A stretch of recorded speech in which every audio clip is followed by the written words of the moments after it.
place. But on January 18, we're back at the Court of Appeal to challenge that for the final hearing, and after that, we'll be waiting for the judges to give a final decision. We'll see how that goes. You can't celebrate anything when you're doing with a system that is completely under manipulation. But I just want to give you guys a background to it and then see how we can talk about this. But thank you so much, everyone, for coming on this show tonight. We're trying very hard at 2019 in those days where we raise funds, and it was just some of the best, most interactive platforms. And people have been asking, why are you coming back on the couch? I can't make a promise, but definitely our time on the couch is coming back. It is coming back. It's just, it may not be exactly when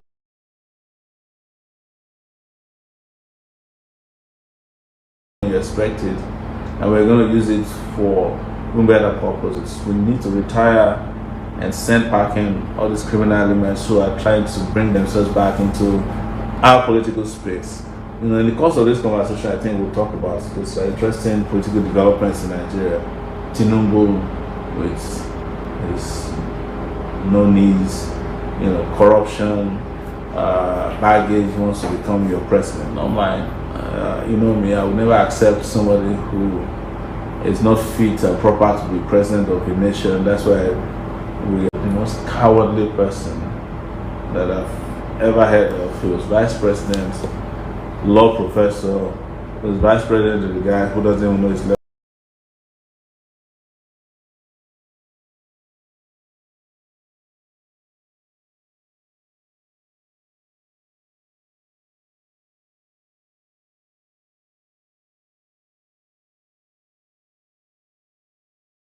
From his right, can't do stuff, and now he wants to be president.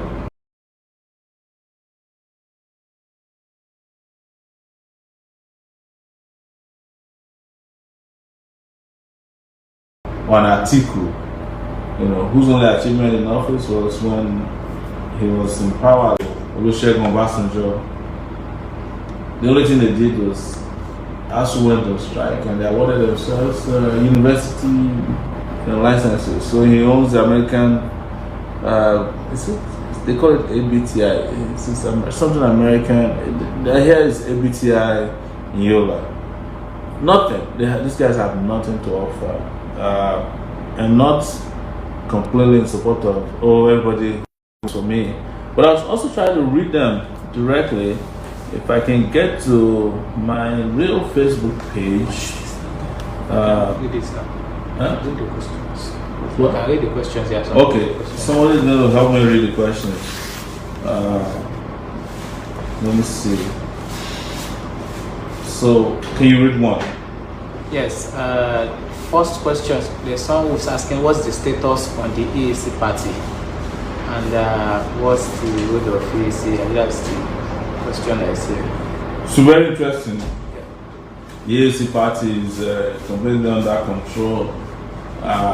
As you're aware, after 2019, the government and other special interests wanted to hijack the party, and we ended up in court. But as it stands, even in their best attempts, they had no control of our structures, and we keep controlling them. We participated in various elections in 2019 after I came out of detention, and as it stands, we are in control of AAC. But we also would be honest to say we're in court, and I think February 22 is our next court and final appeal court hearing, after which we'll give a ruling. It's criminal INEC, government, and the political parties who are afraid of us, as you are seeing with the deactivation of my IDs now that are behind it. But in terms of AAC family and the political party as it is known, we are intact. I will say that to you. Yeah. Okay, so is there another question? yes, there's another question. Someone is asking, how do you intend to carry on now without access to your money and your identities? Well, the good news is that, which is not the best news, I've never had money. that much money to say, well, it was one of the things that surprised them when I was arrested and detained. They thought I was this multi-billion naira guy who went to Dubai to collect, according to them, $100 million. And when they saw that in my account, the GTB account that we're talking about now, I had only 1,800 naira. They were so disappointed, very, very disappointed. So as a result, they had to drop the money laundering charges because they discovered I'd never been to Dubai before. So, yes. Someone else is asking, is that supposed to mean that you are no more in Nigeria? No, nobody can denigerianize me. I'm a Nigerian. You know, the interesting thing is that the people who are trying very hard to deactivate my citizenship are actually not Nigerians. One of them is Muhammad Buhari, who all of you know is from Nigeria Republic. See, your voice is slow. Yes, Buhari is from Nigeria Republic. You know, that's where he's building a train line to Maradi. That's his real hometown, and I'm serious. But I was born and bred in Nigeria, and nobody can remove my citizenship. This is just a foolish attempt to, you know, out of desperation, make sure that probably I don't participate in the 2023 election. But no matter what they do, it's just a waste of time. As I posted somewhere yesterday, you know, the idea that nothing on earth can stop an idea whose time has come. So just be sure that this is just a temporary, desperate attempt that will fail like the others have failed. I think I saw some couple of questions too from Instagram. Yes. I'm trying to get access to them. Okay.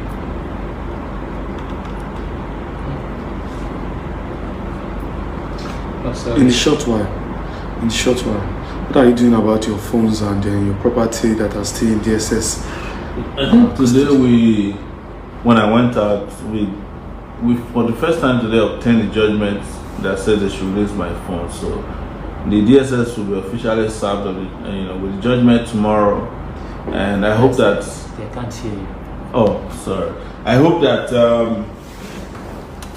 that they will be reasonable enough to return my phones, upgraded to the latest iPhone, because when I was detained it was iPhone 12, right? I think there's an iPhone 13 now. So I'm not accepting anything less than an upgraded iPhone. And 2 million naira, and I have a 10,000 naira that they stole from me when I was arrested. There was another 10,000 naira that they took from me when I was abducted in court towards the end of 2019. So I'm entitled to all of this. So we'll start the process starting from tomorrow when we get served with the judgment of the court. Someone is asking if you are running for 2023. My standard answer has been I never stopped running since 2019. So the issue of running does not even come up. I think of all the candidates in 2019 election, I was the only one who never stopped running, because since 2019 you probably noticed me everywhere around the world until my passport was seized. I was in Greece. That was my last trip. Before Greece, I went to Mexico and I came to Nigeria. But nobody can claim that I have been absent. Every other candidate might have gone into hiding, but not me.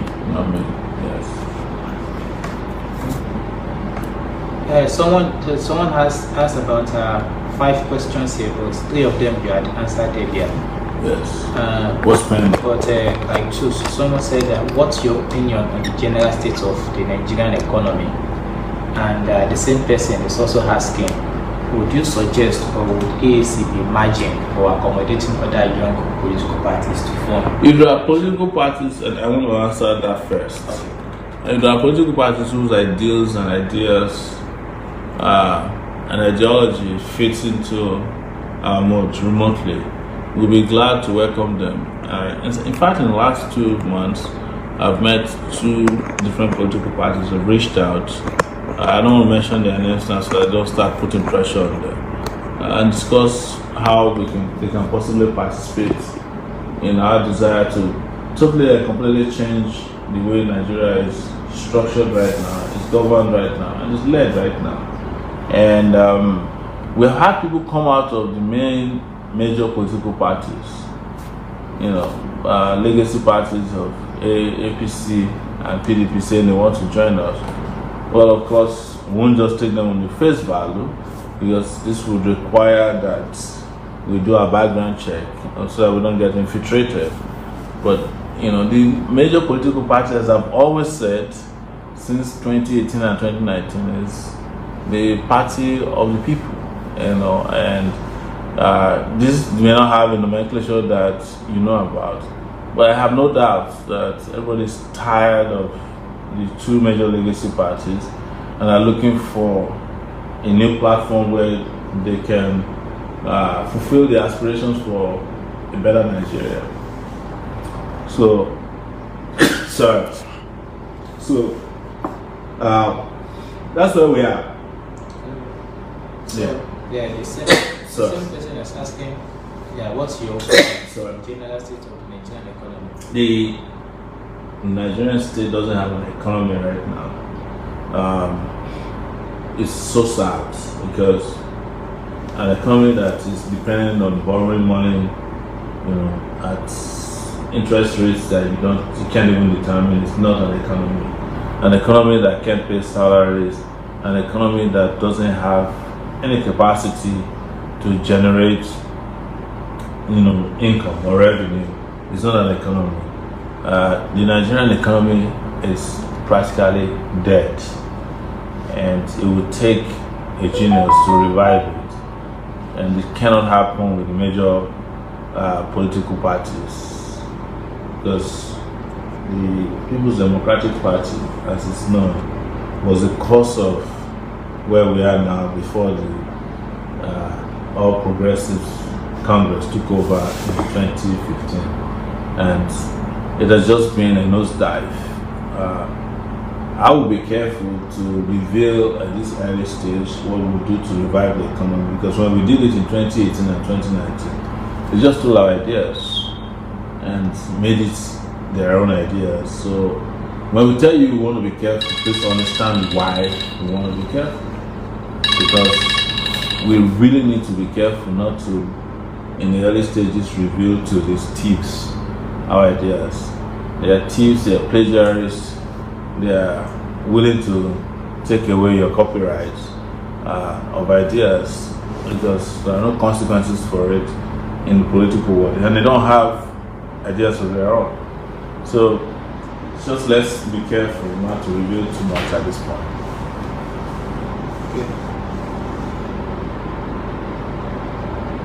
Okay, someone else is asking, don't you think they want to come after your life? Oh, there's nothing new about that. I'm the least person you can threaten with that, because I actually think a lot of Nigerians are dead. So the worst that can happen has already happened. But on my part, I am willing to lay down my life to save the humanity that is based in this geographical location called Nigeria. And if you doubted it and thought it was a stunt in 2015 and in 2018 and 2019, you know better now. My life is at risk at all times, but I could have taken the easier option out, run away, escape, beg, apologize, or just stay chill or calm without offending the powers that be. But I've opted to take the opposite direction, which is to speak truth to power and confront and invoke the revolutionary zeal amongst Nigerians to say, look, enough is enough, and we're not going to accept this. As we recently started using a new hashtag, we can't continue like this, and it means that we completely jettison the old order. Okay, there is this question. Now that the government is tampering with your identity, will your name be on the ballot in 2023? No, nobody can tamper with my identity as such because my identity is my DNA. And you can't change my DNA. You may change things on paper, but don't forget that even where this becomes a little, difficult to deal with, we have some very competent lawyers who can challenge this in open court. Femi Falana, Senior Advocate of Nigeria, is one of my lawyers, one of Nigeria's most popular lawyers, and he's reached out that this will be challenged at all levels. So I know that part of what they want to create is that fear or create doubts in the minds of people if they could actually have their candidates on a ballot. And in this case, a lot of people have been reaching out to us to say, when are you running? And are you going to be on the ballot? This is exactly what they want to create. But I say, don't worry, we will be on the ballot, regardless of what they plan. It's not the first time they plan such things, and they won't be the last, but they will be disgraced and defeated.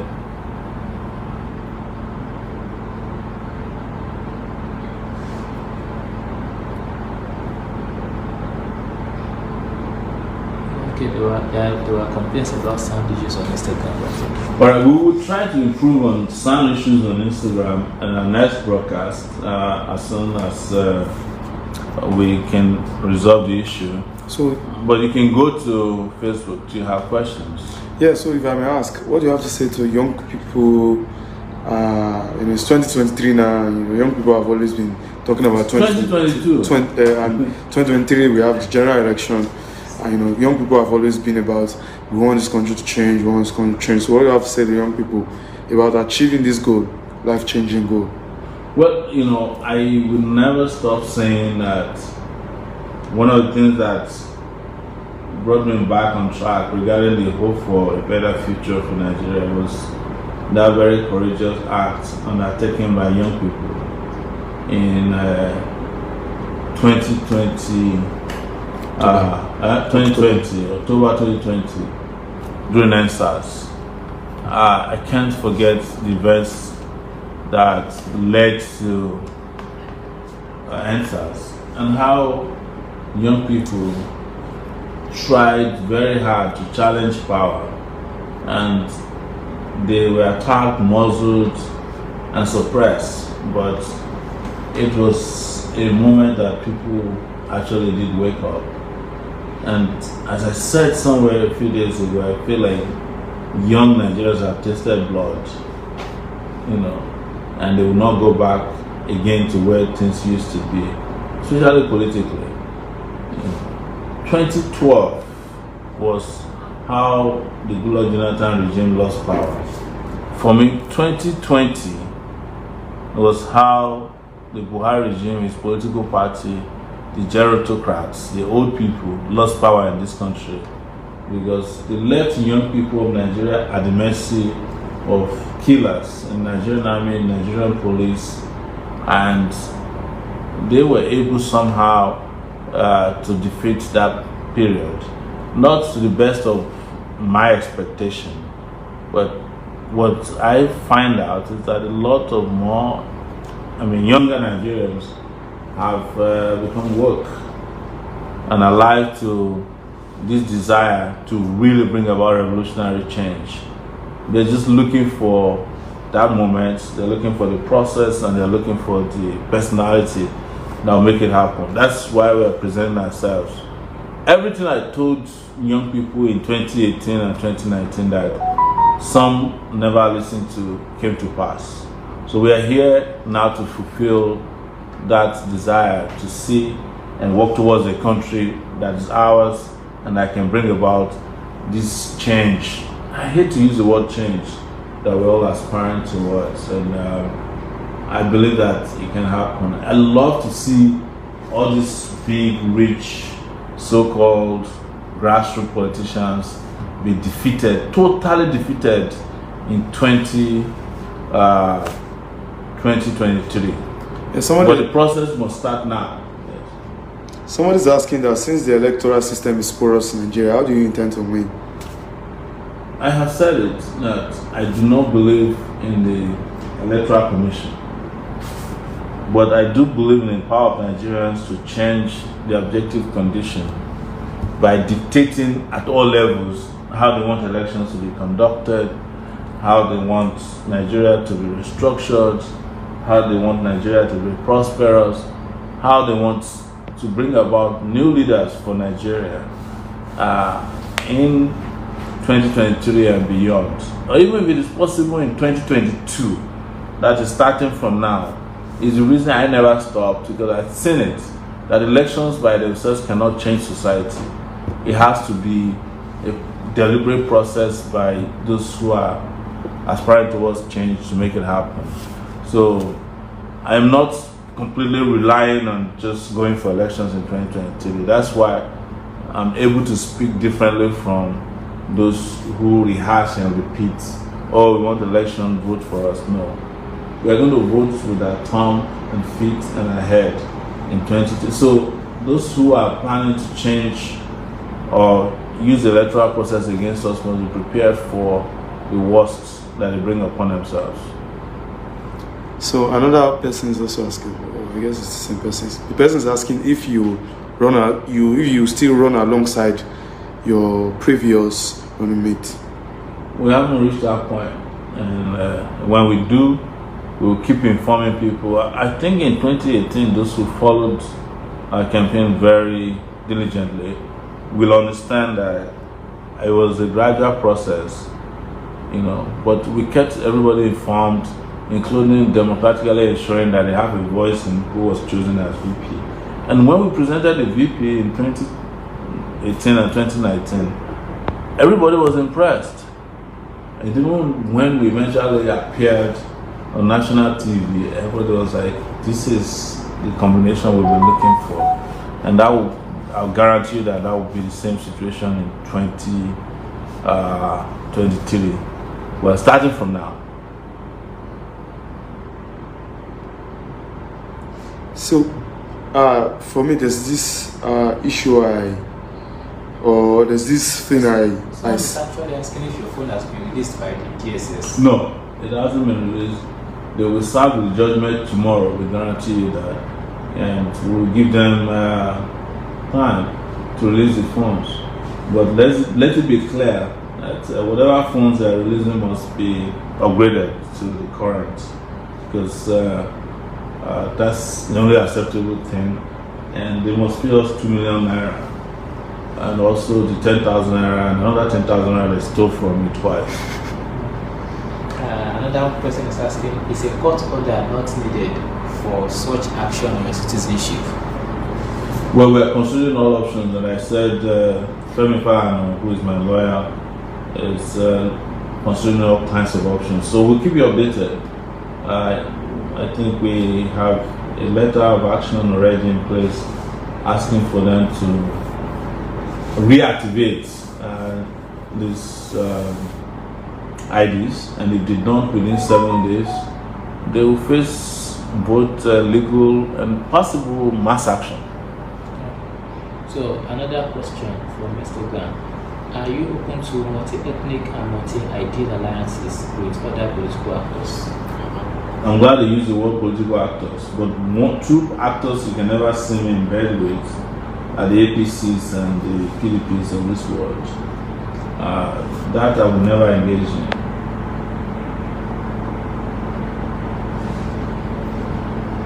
Sowore, can you include referendum into your program? Yes, I already said that a referendum is a must. I also mentioned that as soon as Sowore becomes president, there will be a change of the constitution, like the South Africans did after the end of apartheid. And that constitution will include the right of self-determination, such that if any part of Nigeria wants to secede, we can have a referendum to determine that through a free and fair process. I'm totally in support of that Nigeria's constitution is due for a referendum. The 1999 constitution is a fraudulent document that was never made by Nigerians. It was made by the outgoing Nigerian military at that time. So referendum is a must as part of the governance process, the political process, and the new constitution as soon as we come in. It's a must. I mean it. You can trust me on that one.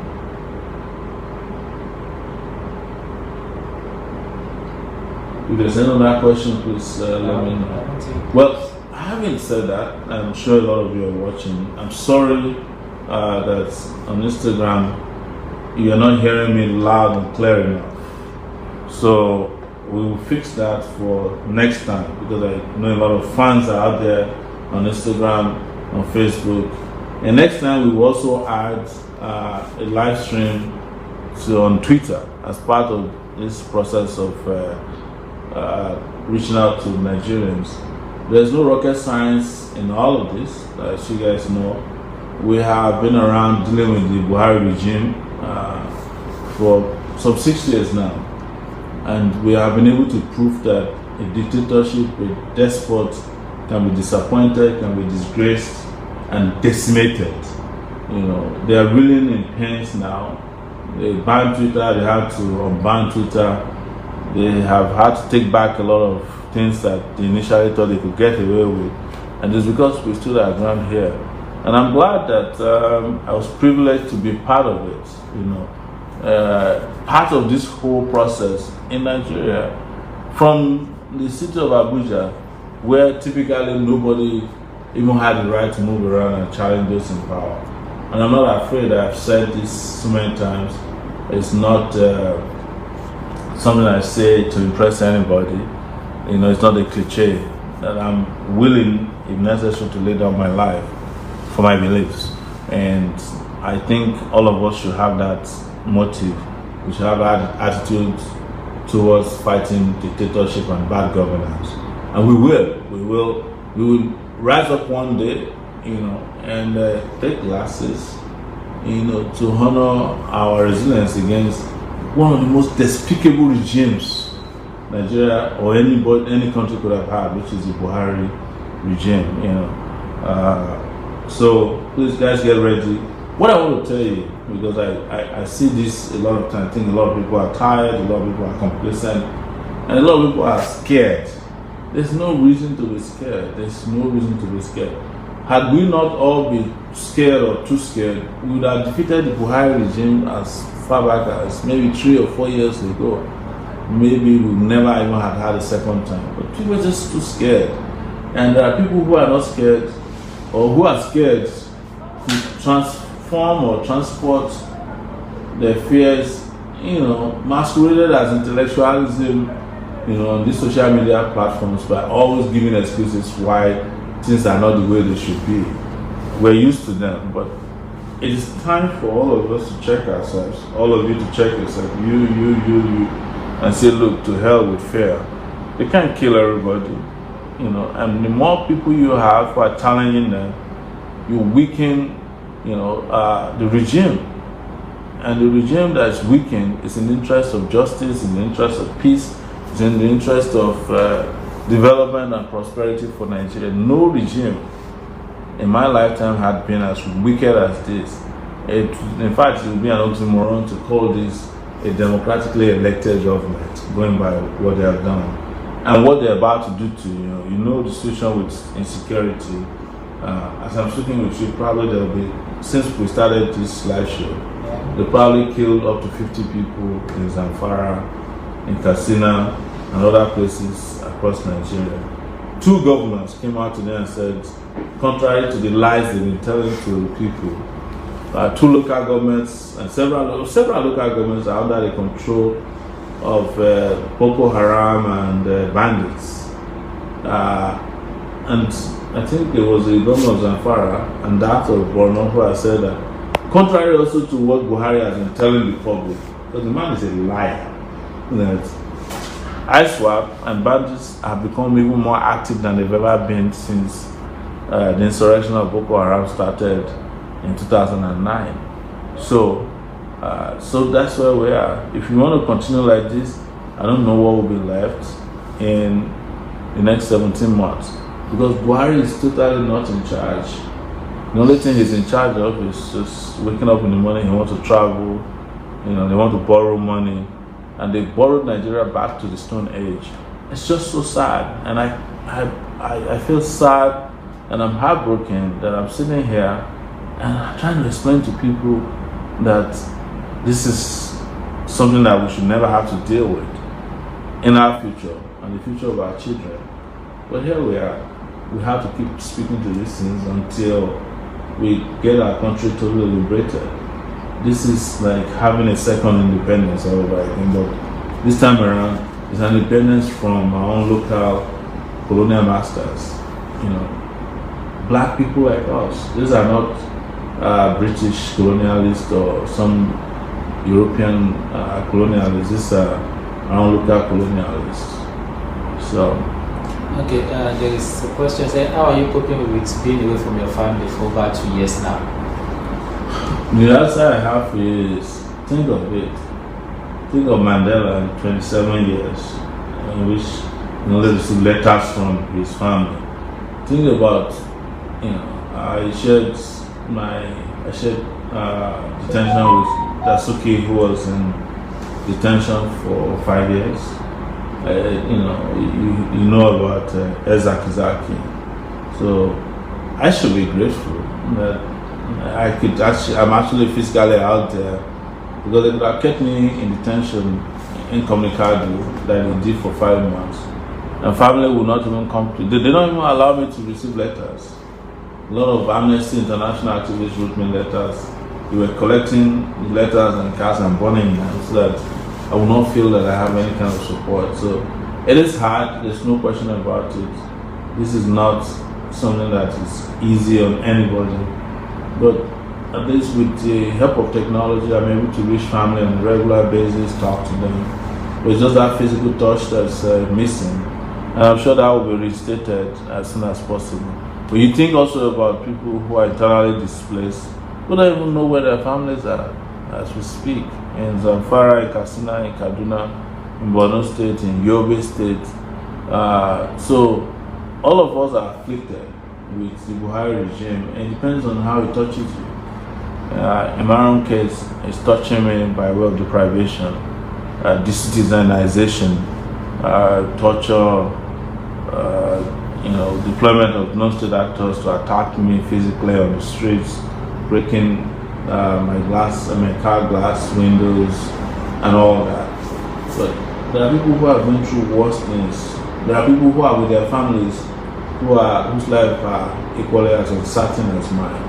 And I feel for all of them. So I don't want to personalize my deprivation at the expense of the deprivation of the generator of the public.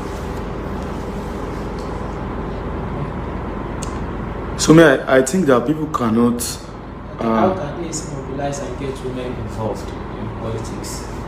Well, I've said this many times. The decision by women to get involved in public politics has to be deliberate. Because we have women who are very, very active. I met a lot of them since I came out of detention in Abuja, the outskirts in particular. But it's always that majority of our women have been conditioned to feel like, they have to be used as billboards, to display politicians' clothes.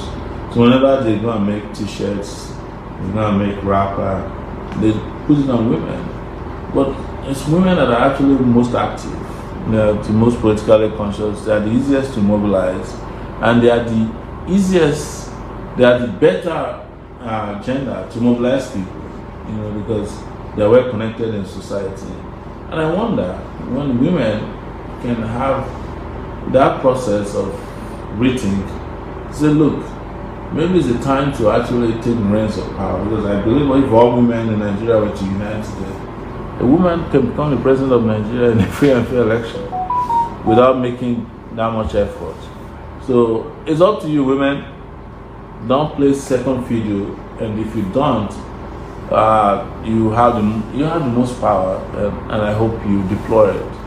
But on our part, we've had situations in which we mentioned that as a deliberate policy, when we come to power, we will have a 50-50 cabinet in which women and men will have equal opportunities to sit on the table have political positions. But again, it has to be deliberate. We can't force anybody to join, but we are willing and hopeful that more women will just come out there and assert themselves like they do now, but with less, tenacity in terms of ensuring that those numbers matter in a substantial way. What gives you courage to keep fighting? Oh, I don't know. But I just know it's the right thing to do. And if as soon as I'm convinced about something, I don't look back when I engage in that. Okay. So another person is asking, with the way you are now being restricted to only Abuja, can you still run for an election? Absolutely. The restriction does not affect my right to run for election. I'm not a criminal. I've not been adjudged a criminal. And as you are all aware, even when they profile charges against me, they haven't been able to defend it. A judge had run away. I think 2 judges now had run away from my case. They've only been able to present 1 witness in 2 years. So it's not a problem at all. But that also can be challenged, and that's why we're in court on January 18, 2022 to put an end to the illegal and inhuman restriction to Abuja. I am probably the first person in modern history to be restricted to a city. The last time it was done was against Chief Obafemi Awolowo in 1963. After then, I'm the first Nigerian citizen to be restricted to a city. That I can't even get out of the periphery of Abuja. It's despicable. But they did this with the hope that they can shut me up and shut me down. And now they are regretting the fact that that is not happening. That's why you're seeing this whole deactivation of my identity card. They sponsor non-state actors to come to court. Federal High Court, for that matter, to attack me physically. Twice now they've attacked me physically for attending Nnamdi Kanu's trial. And all I call for is a fair and transparent trial for somebody you said is involved in all kinds of crimes and who was extraordinary rendition to Nigeria. But I don't need to explain that. This is part of the burden of being a Nigerian at this time. I don't have any regrets for that. And I hope one day it will be over. And we can have a country we can call our own. This is not our country. This is not a country in reality, a nation. Someone else is asking, can you help someone who is facing trial on what he knows nothing about? I do that all the time. Of course, I told you we just went to the police headquarters today to assist someone who was illegally detained since last year by a businessman who is highly connected at Oeze. Since the last 2 years, we've gotten a lot of people out of jail by either legal or physical intervention. Why not? Just feel free to send me the information through my DM, direct messaging on the messenger on my Facebook page, or if you're on Instagram, you can do that on Instagram or on Twitter. So it's not a problem at all. We can always assign reporters.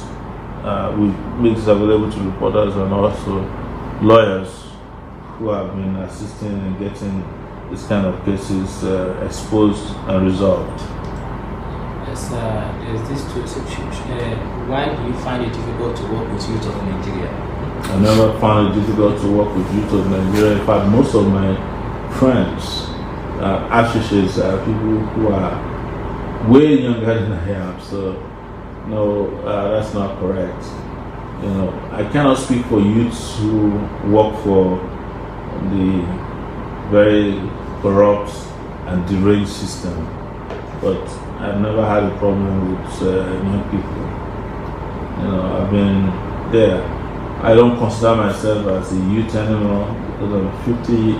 I'm going to be 51 years old in February 16th specifically, and but I feel youthful and I operate within that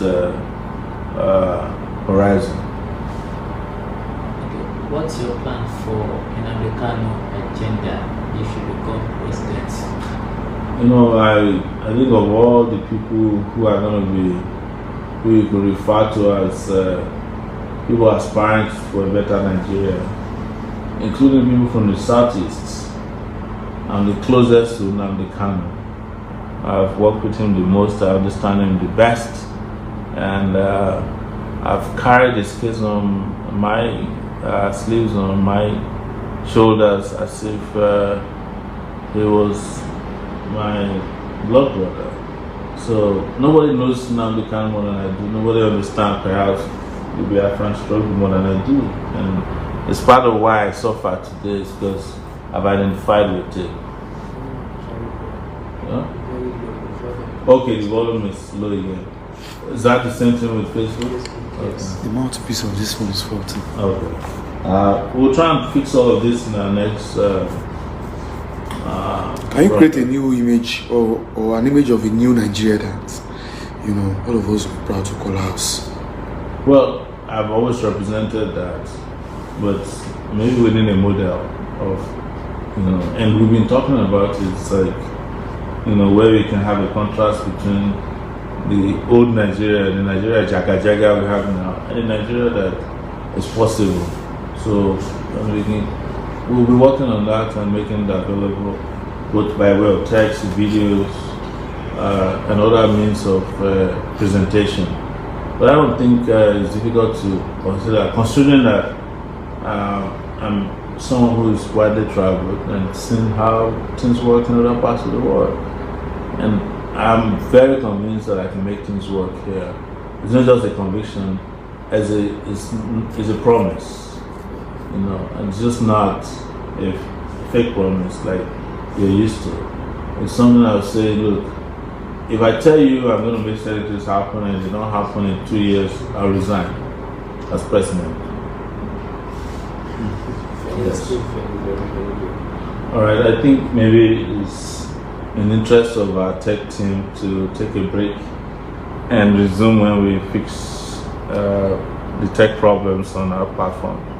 But definitely, I just wanted to reach out because there's been a lot of questions about my citizenship in the last 24 hours.